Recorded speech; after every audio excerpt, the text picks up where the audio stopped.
అదే RTV app వార్తల్ని క్షణాల్లో చదివే అవకాశం ఉంటుంది. ఒక న్యూస్ పేపర్, ఒక టెలివిజన్ ఛానల్ మీ చేతుల్లో ఎప్పుడూ ఉంటాయి. ఆడుగుంట పంచాయతీలో దారి అదేదో పైపుల ఫ్యాక్టరీ వచ్చిందంటే, కాళహస్తి పైపుల ఫ్యాక్టరీ ఏదో, దాంట్లో 2022లో అప్పటి ఎంఆర్ఓ గారు కానీ, అప్పటి కలెక్టర్ గారు కానీ, అప్పుడున్న గవర్నమెంట్ దాదాపు 70 ఎకరాలేమో ఆ రోజు రైతుల దగ్గర నుంచి, రైతులు ఒప్పకపోయినా రైతుల దగ్గర నుంచి ఎవరికి ఇంటిమేషన్ లేకుండా నిర్దాక్షిణ్యంగా తీసుకునిందని ఆ రోజు నుంచి మాకు చెప్తానే ఉన్నారు. కాకపోతే అప్పటి ప్రభుత్వంలో ఏం చేయలేక, ఇంట్లో నుండి బయట రాలేక, ఇంట్లో నుండి బయట వస్తే కేసులు, ఈ దౌర్జన్యాలు ఎక్కువైపోయినాయని, ఏ ఆఫీసులోకి రావాలన్నా కానీ మార్గం లేకుండా ఉండింది. అందుకోసము వాళ్ళు ఇప్పుడు గవర్నమెంట్ మారినప్పటి నుంచి 2 నెలల నుంచి ఆ దారి కోసం పోరాడుతూనే ఉన్నారు. కాకపోతే ఇప్పుడు కూడా వాళ్ళ ఫలితం లేదు. కనీసము ఫ్యాక్టరీ వాళ్ళ దగ్గరికి పోతే ఫ్యాక్టరీ వాళ్ళు కనీసము రెస్పాండ్ కూడా కాల. దేనికి మేము కూడా ఏమనుకున్నాము, ఫ్యాక్టరీ పడితే ఏదో ఉద్యోగాలు వస్తాయి, ఆ చుట్టుపక్కల పల్లెలు, ఆ పంచాయతీలు బాగుపడతారని మేము కూడా అనుకున్నాము. కాకపోతే ఆ ఇది కంపెనీ వాళ్ళకి లేదు.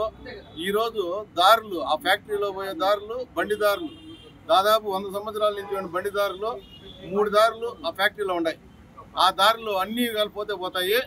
ఒక దారి ఆ 3-4 పంచాయతీ వాళ్ళకి చాలా అవసరం. ఆ టమాటాలు కానీ, లేకపోతే ఏదైనా పండించిన పంటలు కానీ ఆ దారిలో తీసుకోవాలి. కాబట్టి వాళ్ళకి వేరే మార్గం లేక ఆ దారి కావాలంటే, ఆ దారి వల్ల కంపెనీకి ఎటువంటి నష్టము లేదు. అది మేము పోయి చూసి వచ్చినాము, ఎంఆర్ఓ సారు నేనంతా పోయి చూసి వచ్చినాము. ఆ దారి వల్ల కంపెనీకి ఎటువంటి నష్టము లేదు. మీడియా మిత్రులు కానీ అందరూ కూడా పోయి చూడొస్తుంది. వాళ్ళు కావాల్సికల్లా పట్టుబట్టి ఈ పనులలో ఏం చేస్తారు, వీళ్ళ వల్ల ఏమవుతుంది అనే ఒక కేర్లెస్ ఉంది. కాకపోతే మేమంతా చూసినాం కాబట్టి చెప్తా ఉన్నాం. అందుకోసం వీళ్ళు ఏమంటారంటే, ఈరోజు ఆ దారి వదిలేసి పక్కలో దారి ఇస్తామంటారు. ఇంకొక ఎంఆర్ఓ సార్ వస్తారు, ఆ దారి వదిలేసి ఇంకొంచెం పక్కకు పోమంటారు. అట్లా పోయి చెరువులే, పక్కలో చెరువు ఉంది, ఆ చెరువులో వీళ్ళు ఇంకా బోట్లో స్టీమర్లో వేసుకొని పోవాల్సి వస్తుంది. మన టమాటాలు పంటలు పెరిగేదాన్ని వర్షాలు పడినాయంటే. అందుకోసమని దయచేసి వాళ్ళకి కావాల్సిన దారి, పాత దారి ఏది ఉంటే ఆ దారి ఇవ్వాల్సిందిగా మీ మీడియా ముఖంగా ప్రతి ఒక్క ఆఫీసర్కి తెలియజేస్తున్నాం. ఆరాడుగుంట పంచాయతీలో సర్వే నెంబర్ 258 నుంచి కొన్ని సర్వే నంబర్ల ద్వారా మొత్తం 62 ఎకరాల 67 సెంట్లు భూమిని ఎలక్ట్రో స్టీల్ కాస్టింగ్ కంపెనీకి ప్రభుత్వం అలనేట్ చేయడం జరిగింది. అంటే కంపెనీ కంటే ముందు ఏపీఐసికి ఇచ్చారు. ఏపీఐసి ద్వారా వాళ్ళు పొజిషన్లోకి తీసుకున్నారు కంపెనీ వాళ్ళు. ఇది 2022లో డిసెంబర్ 5వ తేదీన అలనేట్ చేయడం జరిగింది. వాళ్ళకి హ్యాండ్ ఓవర్ కూడా చేయడం జరిగింది. గత 10 రోజుల నుంచి అరడుగుంట గ్రామ ప్రజలు అలాగే కొంతమంది రైతులు వచ్చి గతంలో ఆ కంపెనీకి పోయే దారిలో రోడ్డు ఉండేదంటే వాళ్ళ పొలాలకు పోయేదానికి, ఆ రోడ్డు కూడా వీళ్ళు ఆక్రమించి కట్టేశారు, గోడ కట్టేశారని చెప్పి నాకు ఒక అర్జీ ఇవ్వడం జరిగింది. ఆ అర్జీని బేస్ చేసుకొని నేను అలాగే తహసీల్దారు ఇంకా అందరూ అధికారులందరూ పోయి పరిశీలించడం జరిగింది. అయితే వాళ్ళకి 2022లోనే పొజిషన్ ఇచ్చేస్తున్నారు. వీళ్ళు ఏదైతే అభ్యంతరం తెలిపిన సర్వే నెంబర్లు ఉన్నాయో ఈ సర్వే నెంబర్లు అన్నింటినీ కూడా 2022లోనే వాళ్ళకి ఇవ్వడం జరిగింది. దాని ప్రకారం హద్దులు నిర్ణయించుకొని ఆ హద్దుల్లోనే వాళ్ళు వాడగలుగుతున్నారు కంపెనీకి.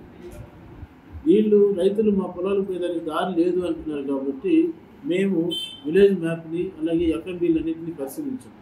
వీళ్ళకి ఆల్టర్నేటివ్ రోడ్డుగా పక్కనే, కంపెనీ పక్కనే ఒక 100 మీటర్స్ దూరంలో ఒక ఆల్టర్నేటివ్ రోడ్డు ఒకటి ప్రపోజ్ చేశాము. ఈ ఆల్టర్నేటివ్ రోడ్డు కూడా ఇక్కడే ఉంది. ఇది కంపెనీ ఇక్కడ ఈ కలర్లో ఉంటుంది. ఇది ఆల్టర్నేటివ్ రోడ్డు పక్కనే 100 మీటర్స్ జస్ట్ కంపెనీకి ఇప్పుడు మనం కొత్తగా చూపించే రోడ్డుకి ఇది ఉంది. ఇది కూడా ఆల్రెడీ ఎగ్జిస్టింగ్ రోడ్డు మ్యాప్లో ఉంది. ఇది కూడా అందరూ కూడా వాడుకుంటున్నారు. ఈ రోడ్డు ప్రపోజ్ చేసాము. ఈ రోడ్డు కాస్త రాళ్ళు అంటే ఇదిగా ఉంది కాబట్టి దాన్ని మేము రోడ్ ఫామ్ చేసేదానికి వస్తుందిగా ఎన్ఆర్జీఎస్ ఫండ్స్లో కానీ లేదా ఇతర ఫండ్స్లో కానీ బాగా నీట్గా చేసేదానికి వస్తుందిగా మేము ప్రపోజల్స్ రెడీ చేస్తున్నాం. ఎవరికి అన్యాయం జరగకుండా రైతులందరూ కూడా ఈ రోడ్డు అందరికీ సౌకర్యంగా ఉండేటట్టుగా ఏర్పాటు చేస్తున్నాం. అయితే వీళ్ళు ఆల్రెడీ ఎగ్జిస్టింగ్ రోడ్డు ఉంది అక్కడ, బీటీ రోడ్డు. వీళ్ళు కోరినట్టుగా ఈ బైరి బట్టలు పోయేదానికి అడిగారు. బీటీ రోడ్డు ఉంది, కాకపోతే ఇదంతా తిరుక్కొని పోవాలి. మాకు ఈ పక్కన ఉండే పొలాలన్నిటి కూడా టమాటా పంట, ఇతర రకాల పంటలు వేసుకుంటున్నాము. ఈ పంటలన్నింటినీ కూడా మేము రోడ్డు మీద తీసుకురావాలంటే మాకు దారి కావాలన్నారు. దానికి మేము ఆల్టర్నేట్ రోడ్డు ప్రపోజ్ చేస్తాము, దాన్ని కూడా రోడ్డు చేపిస్తాం. మరిన్ని వీడియోస్ కోసం ఛానల్ ని సబ్స్క్రైబ్ చేయండి, లేటెస్ట్ అప్డేట్స్ కోసం వాట్సాప్ ఛానల్ ని ఫాలో చేయండి అండ్ లింక్ డిస్క్రిప్షన్ లో ఉంది.